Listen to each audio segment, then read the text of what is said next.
All right, this is for chronic opiates, and I have a sample rationale writing instruction on this one.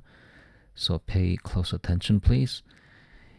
Opiates is a complex issue in chronic pain management, and there's a whole bunch of different lists of opiates that are.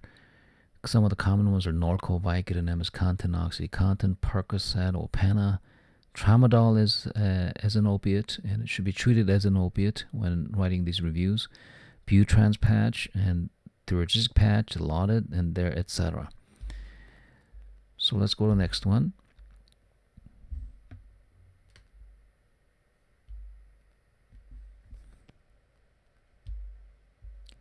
Opiates and medical treatment utilization schedule. Okay.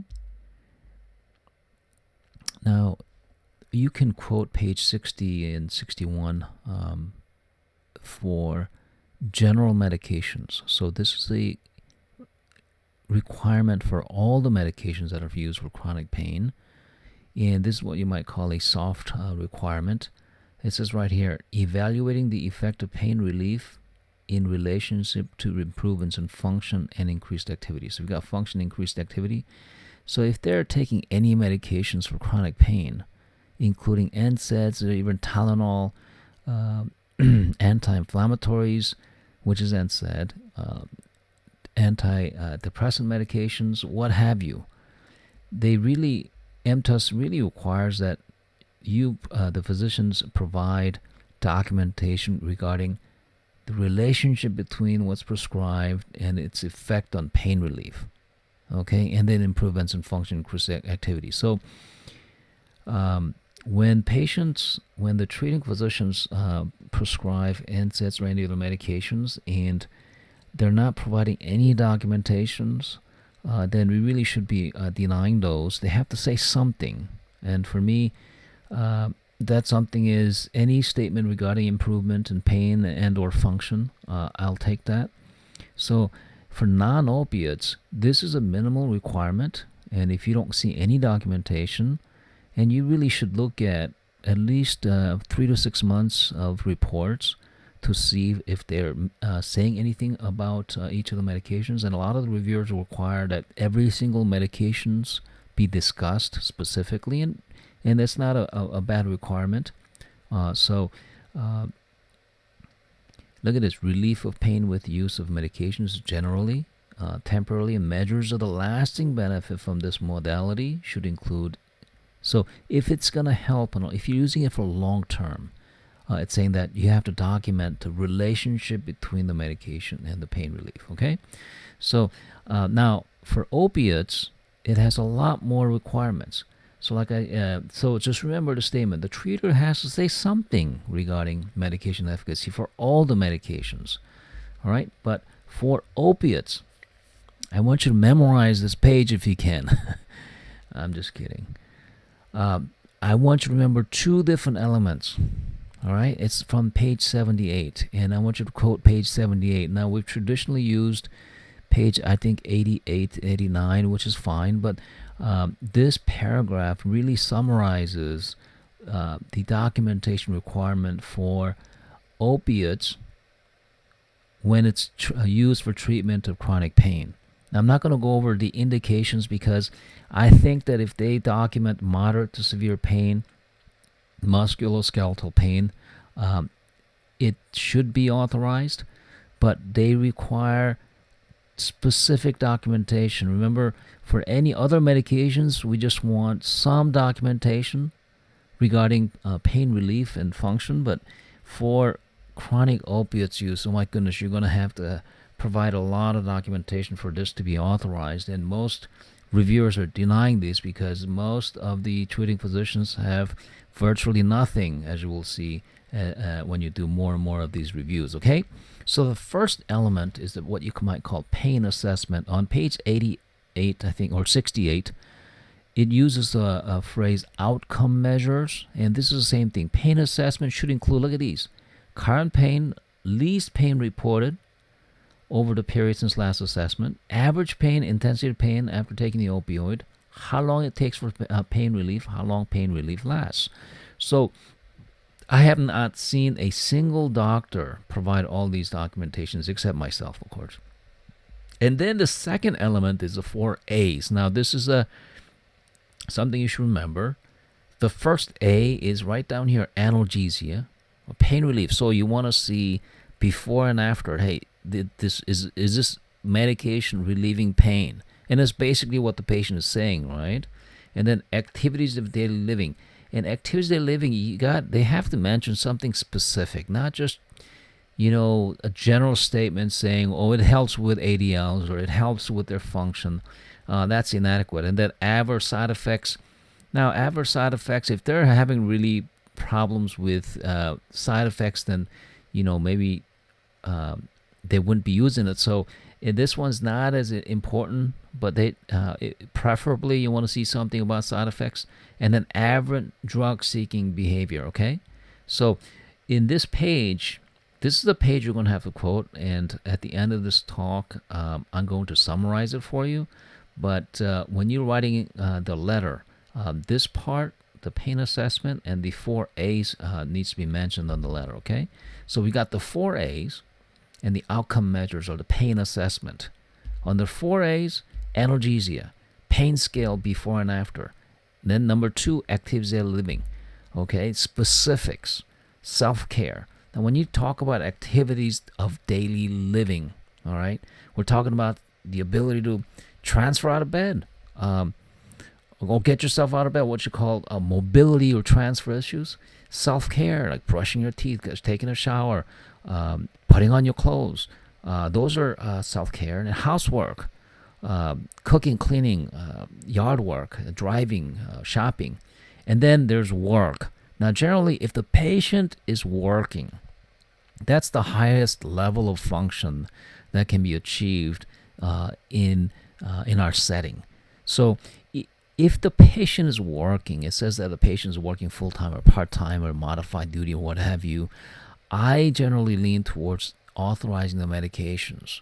So if they have a pain scale and if they're working, I would just let it by, and as long as they have the right diagnosis. And then if they're doing urine drug screens and stuff like that. But I like to see specifics, and they need to document that. And the third one, side effects, we briefly talked about. And then adverse behavior. Behaviors like, if they have repeated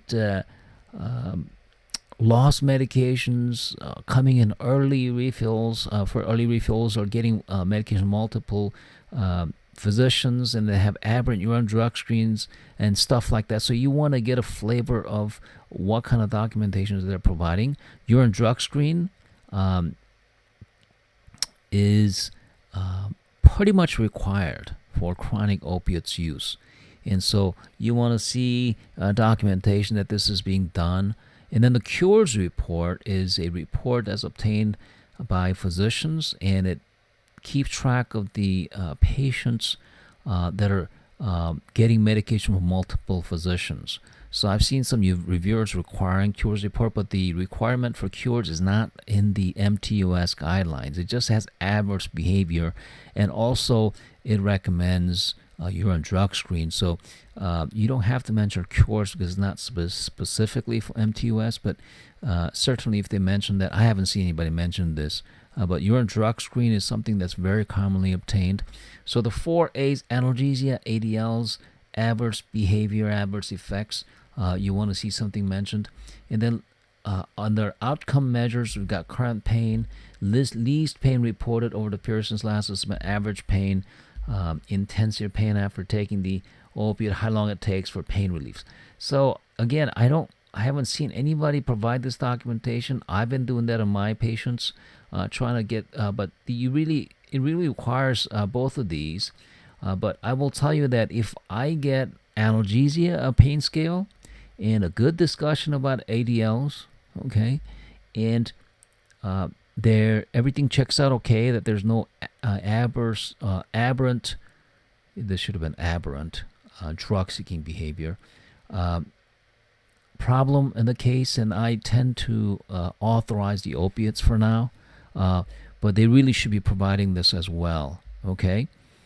Okay, so or how long the pain relief lasts. And so we're going to write a rationale. I'm going to do a sample case, okay? Rationale basically, I want you to put it together like this. First, present the patient. This patient presents with, and then summarize the symptoms. State with the pertinent information. If they've had surgery, put the date on there. So for example, this patient presents with chronic low back pain, had surgery, lumbar fusion from 2012, or this patient presents with chronic shoulder pain with arthroscopic surgery from 2/12/13. So present the patient and make it pertinent to the request, whatever the request is. In this case, it's request for opiates. And so, for opiates, you don't need documentation of physical examination and, MRI findings, whatnot. You just need a diagnosis that pertains to chronic, moderate to severe chronic pain, right? So, present the patient as and make it relevant to the request at hand, and then list the pertinent surgery dates. I've said that, and then state the request. Be precise. So as an example, the request is for MS content number 60, or request for physical therapy, additional physical therapy, 12 sessions, and try to get the phrase right from either the progress report or the Word file that has a list of the requests. Okay, so we want to be precise about what the request is, so that we all know what we're reviewing. And then you can go right into the MTUS regarding this request. And we're going to do a sample once, you'll see. But quote it if possible. But what I don't like is quoting this long, lengthy guidelines, and it's taking up all the space. Nobody wants to read the whole guidelines, because you're going to be copying and pasting the guidelines onto the guidelines section, right, on the Word file. So just state or quote exactly pertinent section, and I'll show you what I mean. You'll get better as you do more and more of these. But state the MTUS and only just the relevant information. For example, if the request is for epidural injection and there was prior injection done, then you have to quote the MTUS about when to repeat the injection, right? Because MTUS talks about that. Of course, you want to quote the MTUS regarding radiculopathy or radicular pain. And if it's just one specific sentence, put it in quotes so that we don't have any misunderstandings about what the MTUS really says. And many times when you guys paraphrase these, you might misquote it or paraphrase it. And let me remind you again, anything that's inside the quotes has to be exactly as it appears on the original text. And in many cases, including italics, bold letters, or what have you, including capital letters. I see a lot of people missing that, but pay attention to that.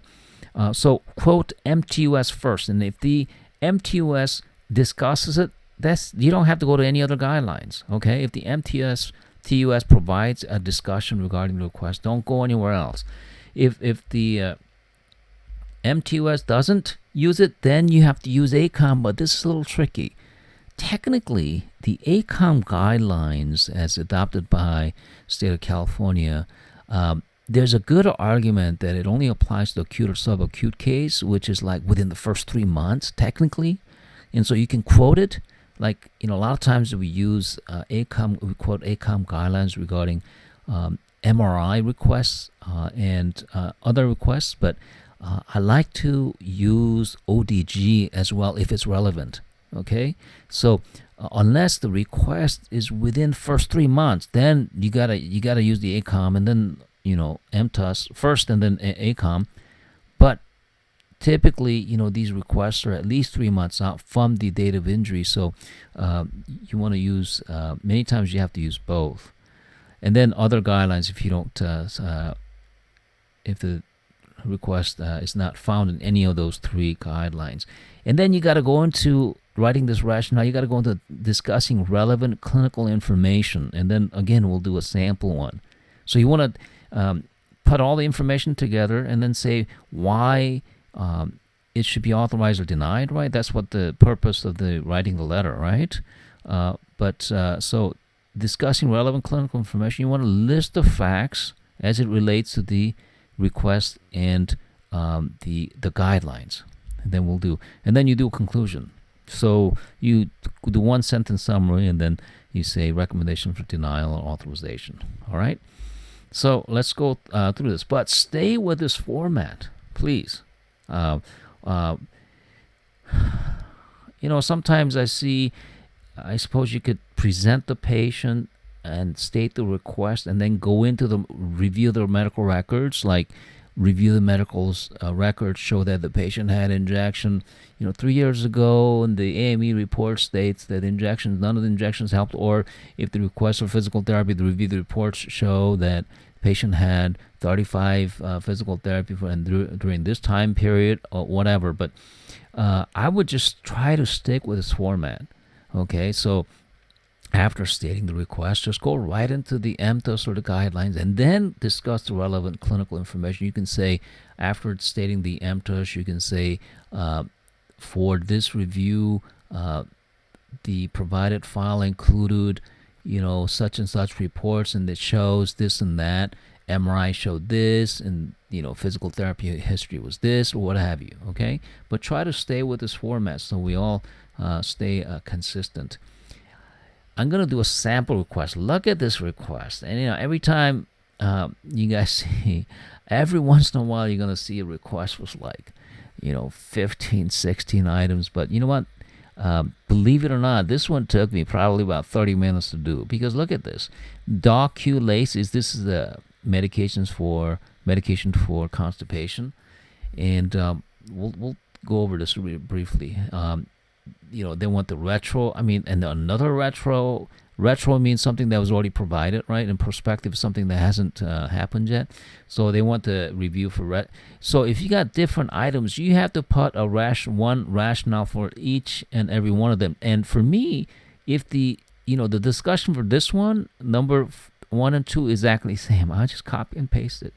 The discussion for this one and the urine drug screen is exactly the same. Clonazepam is exactly the same. Dilaudid is the same.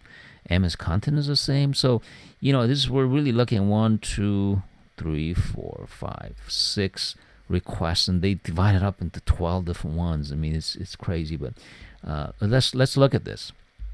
Okay, and first of all, I'm going to look at the utilization review letter. You don't have to summarize the utilization review letter unless it's really quirky, and you want, and you become curious as to why it was denied to begin with. But as a general rule, you don't have to summarize the utilization review letter. I just want the date listed on the summary, okay, so we can have a time frame. But look at the constipation medication, the reason that they provided. It says prospective use of Cholase is not justified. Non-certification recommended. In order for this medication to be considered for certification and subsequent review, specific documentation of constipation and or risk for constipation and documentation of medical necessity will be required. My question to you is, who's requiring this? Okay, so we're supposed to follow MTUS, and I want to make sure I'm using this as an example because I disagree with this utilization reviewer. MTUS doesn't say that you gotta for a Cholase or constipation medication. So what does MTUS say? It simply says on page 77, prophylactic treatment of constipation should be initiated, and this is under opiates section. And so when I write this letter for the request for the Cholase or Doculase, I would just mention page 77 says, quote, prophylactic treatment of constipation should be initiated, close quote. This patient has been on opiates for a number of months, and recommendation is for authorization. The guidelines support it. You just need one line. So that's the end of that first request for Cholase for the first two items.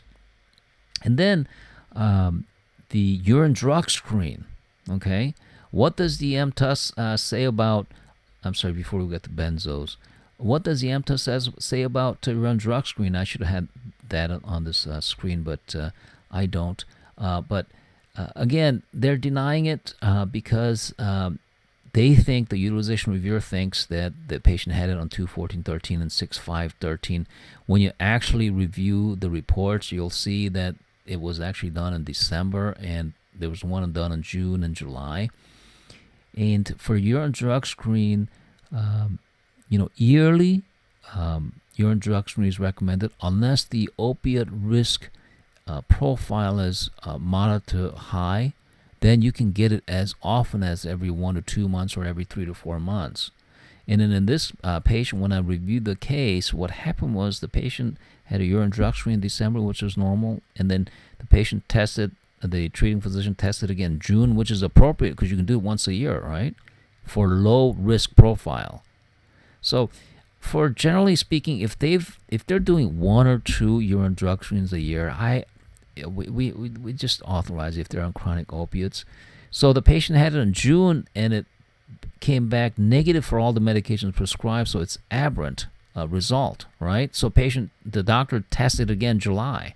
So the urine drug screen for both the ones that are done on 6/5/13 and 7/30/13 were appropriate, because if it's aberrant, you got to test it again, which is fine, especially if the patient is taking chronic opiates, because as soon as the urine drug screen tests aberrant, the patient turns into moderate risk for chronic opiate use, and the physician has to start making decisions rather to continue the medication or not. So the treating physician should be allowed to obtain more frequent urine drug screens. So I overturned this and authorized urine drug screens. The only times that you want to deny urine drug screen is when some doctors just get it like every 2 months or every month, and when they don't even talk about it. They don't even provide any risk assessment. Okay? So in those cases, you deny that. And then the UR talks about the benzo. They got this long paragraph. What does the MTUS say about benzodiazepines? Because the next request after the urine drug screen was the clonazepam, right, which is a benzodiazepine. It says that the long-term use is not recommended. And that's all we have to say. All you have to do is look in the reports and see if it's been prescribed on a monthly basis. And you just have to look at 2 reports. And if you see it in 2 different reports, that's long-term use, because short-term use is generally less than 30 days. And I think the MTUS says that it should not be used for more than 30 days. So the only time that benzodiazepines are indicated for chronic pain is when the treating physician says, hey, I'm going to use this medication for short term because this patient is having a nervous breakdown or having an acute anxiety attack. I'm going to use it for next 3 days or next 2 weeks, and that's the only and the patient is going to stop after that. Well, then that's fine.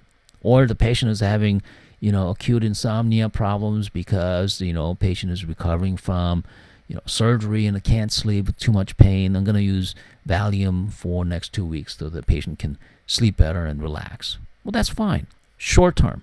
Okay, but that's all you have to say on the letter, right? In this patient, it was repetitiously prescribed the clonazepam, which is often used for sleep. And so, simple letter. This patient presents with chronic pain. The request for clonazepam.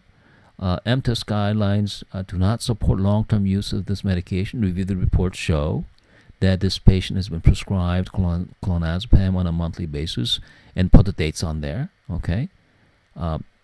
Given the long-term use of this medication, which is not supported by the guidelines, recommendations for denial. I mean, it can be as simple as that for benzodiazepine. Okay. And let's move on. And this UR letter has a long discussion about the opiates, and I'm not even gonna mess with that. I'm just gonna go to the next page. And then they denied the Cymbalta. Cymbalta was one of the requests at the end. And let's just take a moment to talk about Cymbalta, okay? Because Cymbalta is very commonly used medication. It is not an opiate, so. The only thing the physician has to do is to say that this medication helps. Remember, page 60? We like to see some documentation. But let's look at the MTUS guidelines more carefully about the Cymbalta or dualexetine.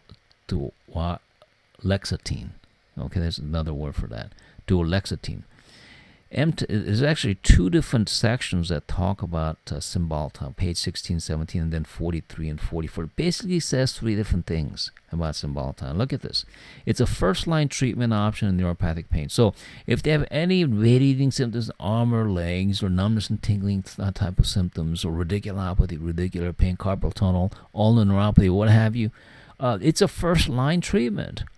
And also, it's also indicated for fibromyalgia. So if they have a diagnosis of fibromyalgia, then it should be allowed. And then it says full benefit may not occur until 6 weeks. So the patient could be prescribing for a couple of months without having to document anything. Okay, and so this is a low-level authorization requirement. And if they document pain and they're prescribing Cymbalta, on this case, I authorized this one, and without really seeing a whole lot of documentation. But if they mention anything that it helps, I would just go with it. Okay, that's Cymbalta. And then now let's look at this case more closely.